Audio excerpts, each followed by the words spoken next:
their freedom. So tonight is a moment. It's a moment to reflect, not just on what's happening overseas, but it's a moment to reflect on what it means to live in a society where elected leaders still settle our disagreements, by and large, with civility and compromise, and how we derive strength from a government that reflects the people we represent. Just think about it. Our speaker, son of working class parents and grandson of Mexican immigrants, he worked his way through the California public education system, earning a PhD from UC Riverside, now committed to ensuring every child has access to early learning.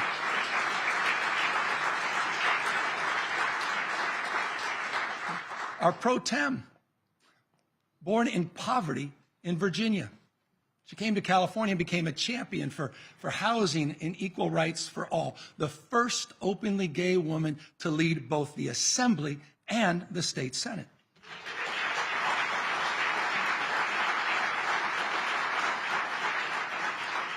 Our Chief Justice, public school graduate, descendant of migrant farm workers, speaking out consistently against income inequality and tackling the cost of justice for people in poverty.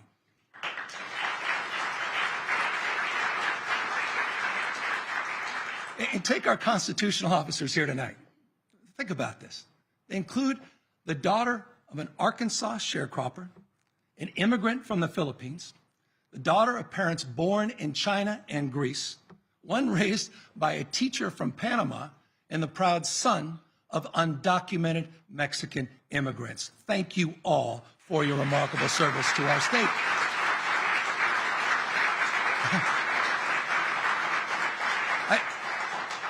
California does democracy like nowhere else in the world. No other place offers opportunity to so many from so many different backgrounds. But we can't take democracy for granted. Authoritarian and illiberal impulses aren't just rising overseas. They've been echoing here at home for some time. We might not have a strongman quite literally waging war in our country.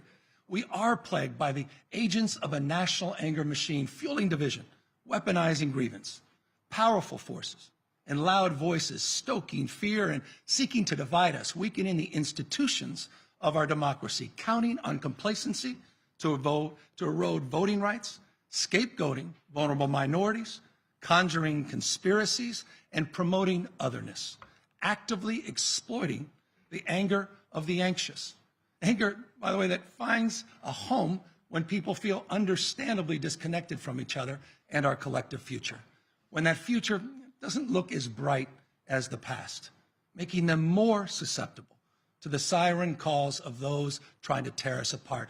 Foundationally, this is a threat we must all face together and prove there's a better way, a California way forward. The California way.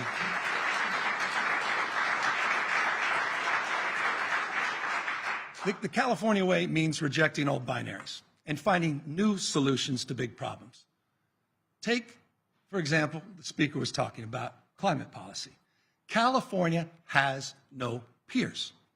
For years, we've set the rules and others have followed.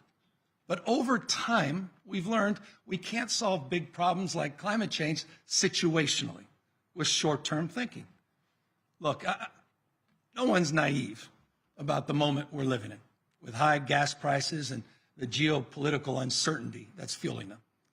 In January, we proposed a pause to the gas tax increase. Now, it's clear we have to go farther. And that's why, working with legislative leadership, I'll be submitting a proposal to put money back in the pockets of Californians to address rising gas prices.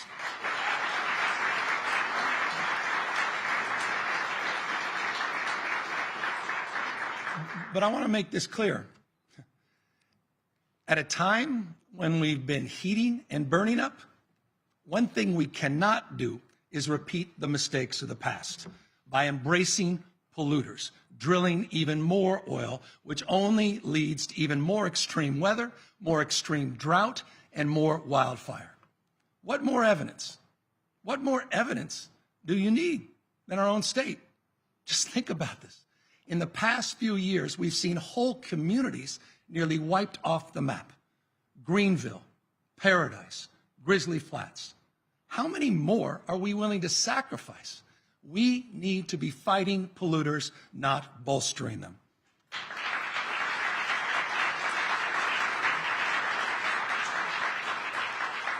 And in the process of doing so, freeing us once and for all from the grasp of petrodictators.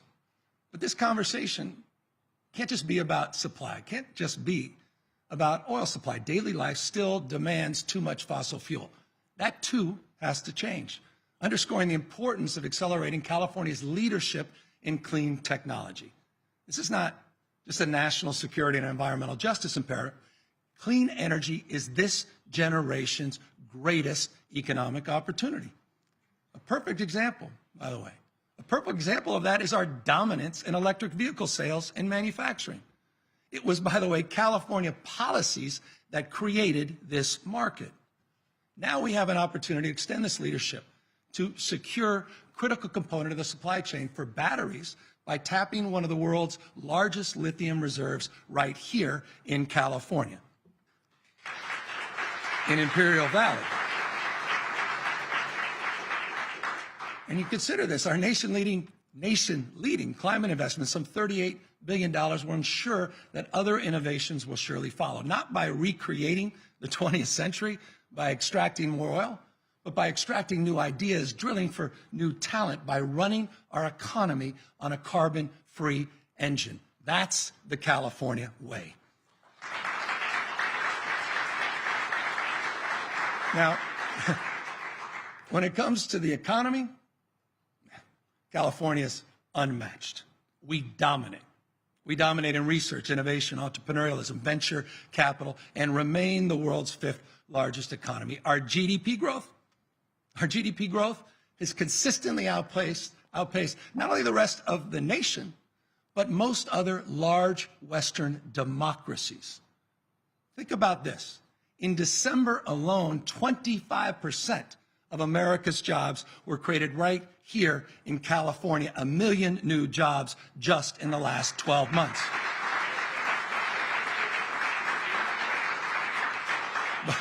More new business starts during the worst of the pandemic than Texas and Florida combined.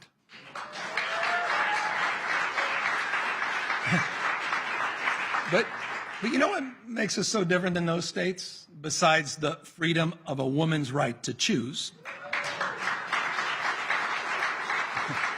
What makes us different is that as our businesses grow, we don't leave workers behind. Just consider what we did last year for middle class here in our state. We sent $12 billion back, the largest state tax rebate in American history. But we didn't stop there. We raised the minimum wage. We increased paid sick leave. We provided more paid family leave. We expanded childcare to help working parents. And this year, with your support, we will do something no other state in America has done: provide health for all, regardless of immigration status. That's the California way.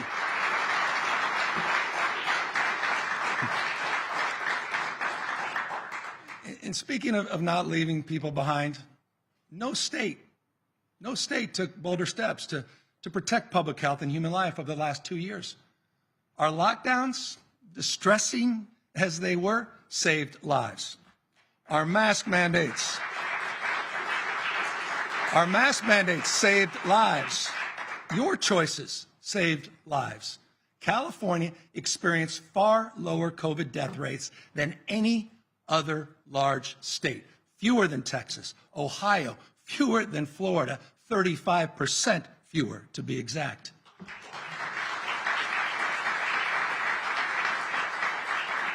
But mindful, even with 3/4 of Californians being fully vaccinated, we're mindful that we cannot let our guard down. And that's why just last month we put out our Smarter Plan, the nation's first blueprint to stay ahead of future variants and seasonal surges. And I just want to thank you. I want to take a moment to thank all of you, to thank members of this legislature for all you did over the past 2 years to help keep us safe.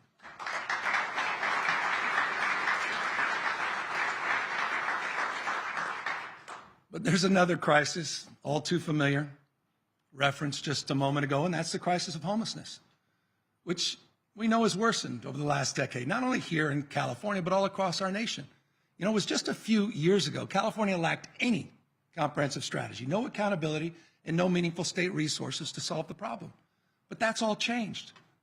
In just the past 3 years, we not only have a comprehensive plan, we're also requiring new accountability and providing unprecedented investments for cities and counties on the front lines. And while we've moved a record 58,000 people off the streets, 58,000 off the streets since the beginning of the pandemic, we all recognize we have more work to do, particularly to address what's happening on our sidewalks, reaching people who need the most help, those with schizophrenia spectrum and psychosis disorders, many self-medicating with drug or alcohol addictions. And that's precisely what our encampment resolution grants and our new care court seek to address.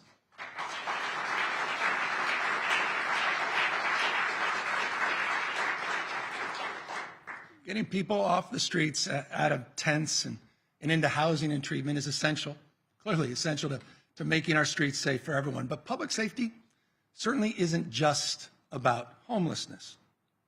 Bobby Kennedy, just 6 weeks before he was killed by assassin's bullet, reminded us that the health of a society depends on the ability of people to walk their own streets in safety, and not to be frightened into isolation. A nation, he said, which surrenders to crime, whether by indifference or heavy-handed repression, is a society which has resigned itself to failure.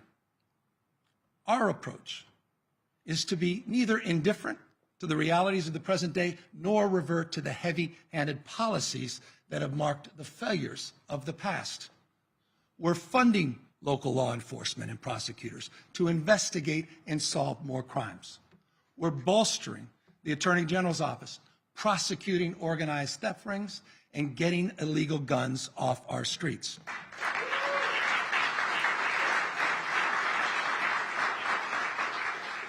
But we're also investing hundreds of millions in new programs to tackle the root causes of crime, doubling down on proven violence prevention programs. That is the California way.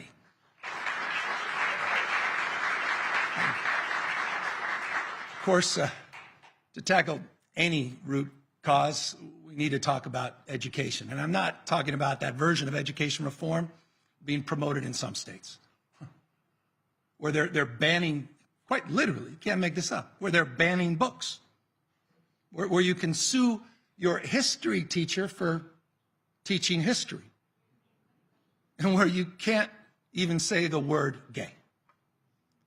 I'm talking about real transformation of our public education system, like we're doing right here in the state of California, by creating choices, real choices for parents, and unprecedented support for their kids, a whole new grade, transitional kindergarten for all.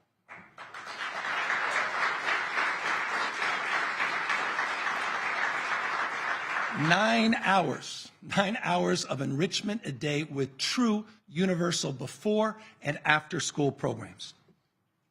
Expanded summer school, universal nutritious meals, millions of new child savings account, and free community college. That's the California way.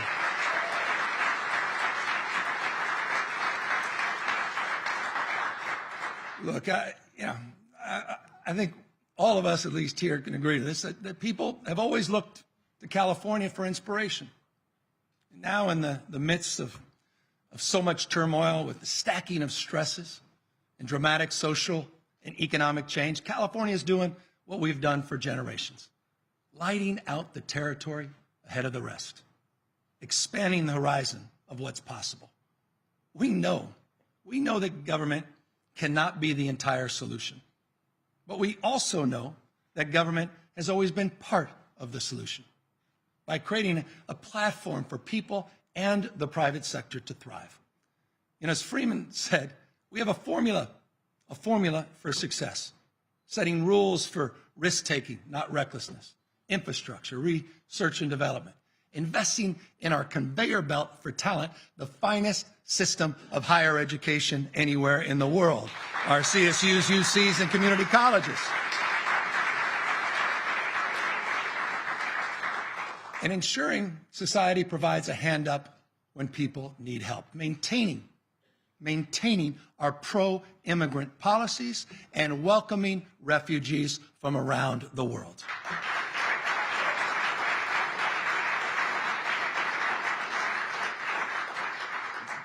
Those are all California values, embracing diversity, but also seeking common ground, pursuing greater connectedness, not exploiting division with performative politics and memes of the moment, but by unifying towards common purpose, inviting more people with diverse perspectives from different backgrounds to strive, to seek, to find, to not yield, all into the fight for a better California.